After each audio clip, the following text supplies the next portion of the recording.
we might want that. Alright, Chapter 10, Rats or Worse.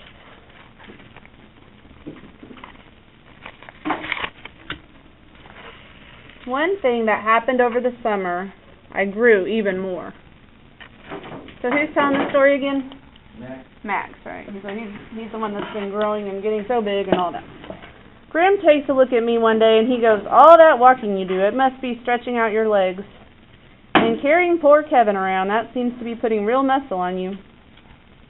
He's not that heavy, and anyhow, it's not fair. Everybody always says, "Poor Kevin," just because he didn't grow. Grim gives me this long, sorrowful look, and then he clears his throat and says, "You're quite right. He is a rather remarkable boy. He's memorized almost the whole dictionary. You can ask him anything, and he always knows what it means."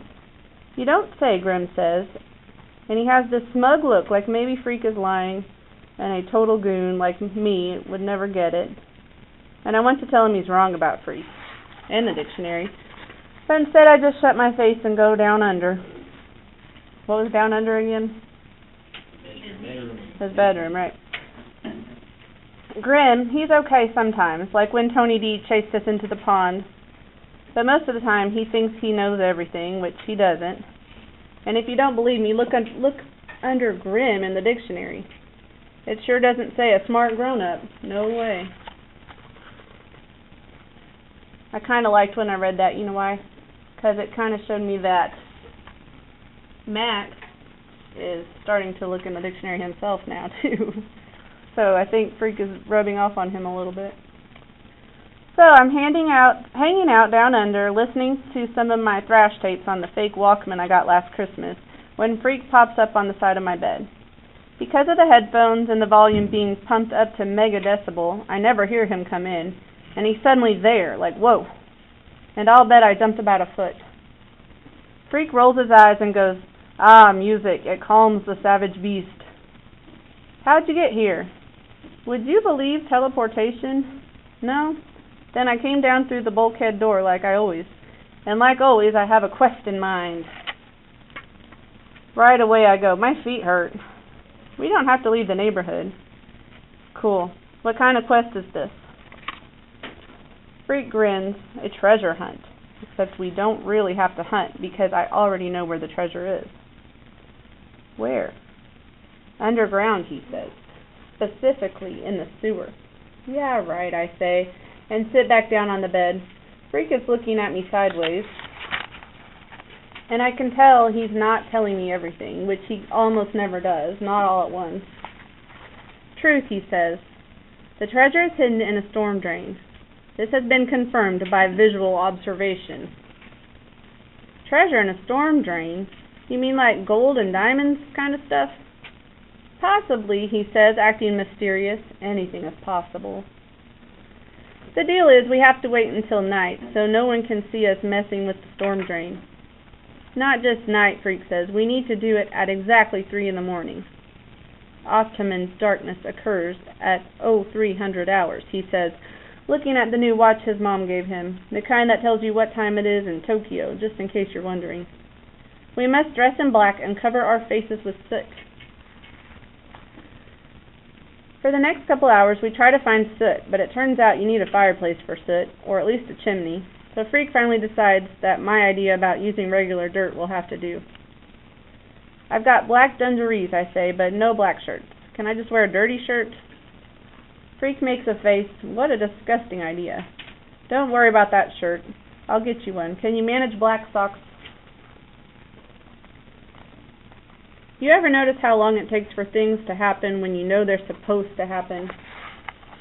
My fake Walkman has a built-in alarm, and I set it for 2 in the morning and wear headphones to bed, but before you can wake up you have to fall asleep. And I never do fall asleep because I keep waiting for the alarm to go off. Which is, I know, typical butthead behavior. I'm lying awake in the dark on a hot summer night, and I'm thinking, treasure in the sewer? What kind of quest is this, huh? Is Freak completely making this up, or what?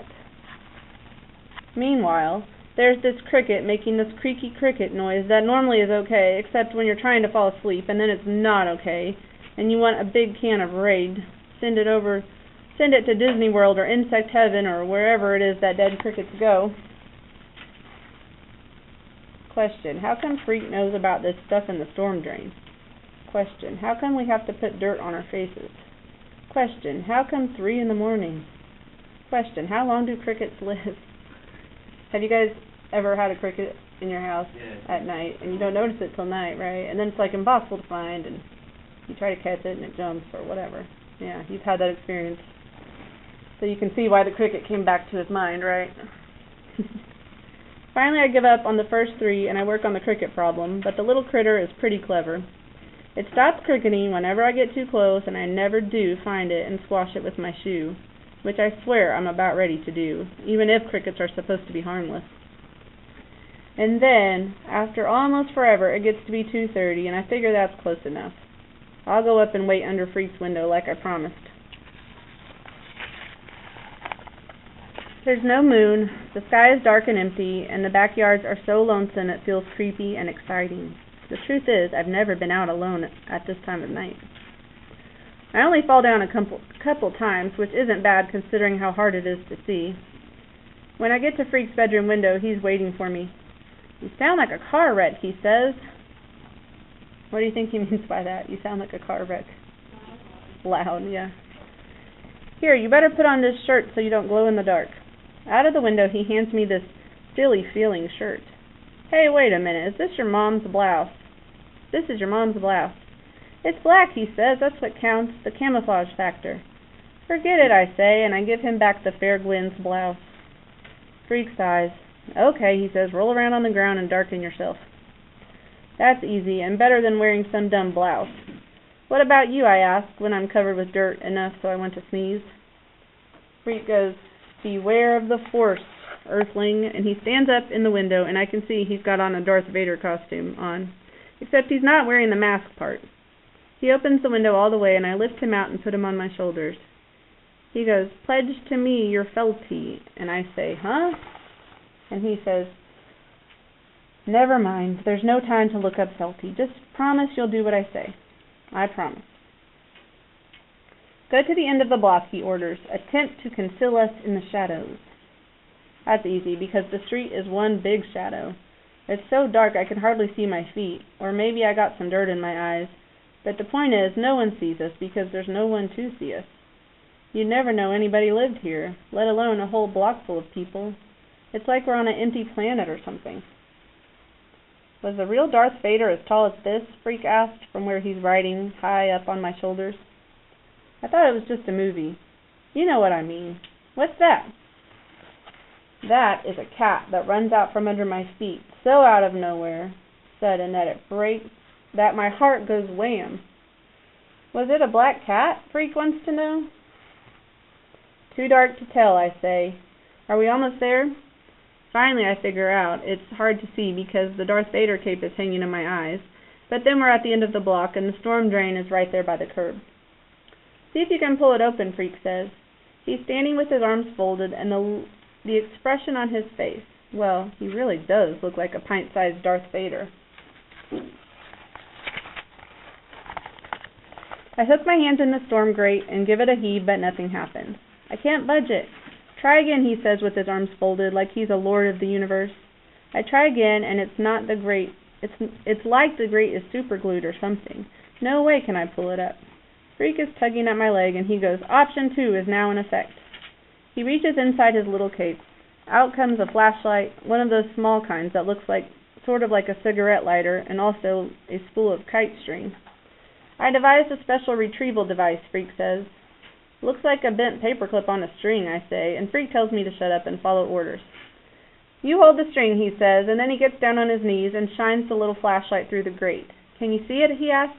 Can you? I look, but it's hard to see anything, and it smells like something died in the storm drain, which, come to think of it, it probably did. Rats or worse. I look, let's see. Down there, Freak says. The beam is hitting it right now. That's just a piece of junk. Wrong, Freak says, real fierce. It looks like a piece of junk. It may very well contain fabulous wealth. Drop the line down and see if you can hook it.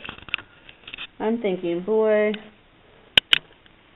What a butthead, rolling in the dirt for this little Darth Vader so he can play pretend games in the middle of the night. But I do what he asks. I drop the hook down, and much to my surprise, it actually hooks on into something, and when I pull up on the kite string, I can see what it is. A purse, I say. Looks like a grotty old purse. Careful, Freak says. Pull it up to the grate so I can grab the strap. I bring it up an inch at a time, and Freak manages to get his small hand down through the grate and grab hold of the soggy old purse. Then he almost drops it. I yank up on the kite string, and we both manage to squeeze the slimy purse up through the bars. Woof, mission accomplished, Freak says. The old purse is torn and wet, and I don't want to touch it unless I have gloves on. Gross, I say. Somebody must have flushed this down a toilet. No way, Freak says. I saw one of Tony D's punks stuff it down there yesterday morning. Oh, okay. Was anybody else kind of wondering how Freak knew where this was? Yeah. I was too. Okay, so how did he know?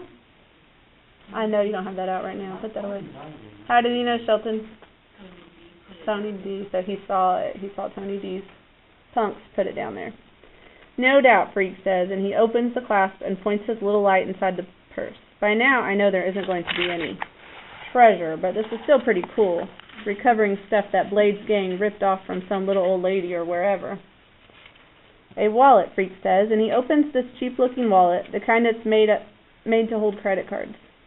There's no money inside, but there is a plastic ID card, and on the plastic card is a lady's name. Loretta Lee, Freak says. I'll bet you anything she's a damsel in distress. Which, as it turns out, is almost true. The real deal is that she's a damsel who causes distress, which we find out the very next day. So what does that tell us about what's coming?